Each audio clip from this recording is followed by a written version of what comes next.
Hello guys, in this video we are going to talk about how to transfer from Bybit to your Web3 wallet.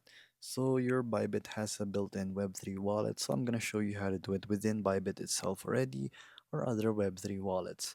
So you want to go to your assets tab from your Bybit and select the actual cryptocurrency you want to transfer to your Web3 wallet.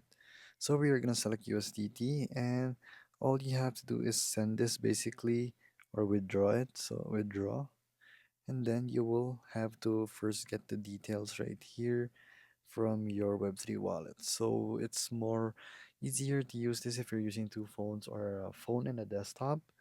So here you're in Web3 wallet, and then all you have to do is go to your wallet right here and press receive. And then you want to also go with a Ethereum address if you want to, or a Sol address right here. So actually let's go with Ethereum address right here.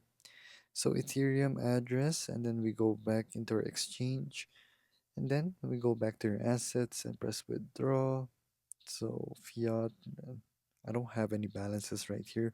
So let's just go with USDT right here, withdraw, and then we place the address right here.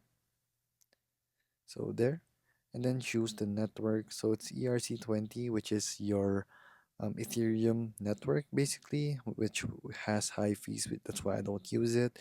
So here it will say your daily remaining limit for withdrawal and your contract address right there. And then all you have to do is select the amount you want to do. So let's just say $100 and then withdraw it. Then it will be sent on chain via your actual Ethereum ERC20 address, and you'll be seeing it in your Web3 wallet shortly after. So there you go guys, that is how you transfer from Bybit to your Web3 wallet.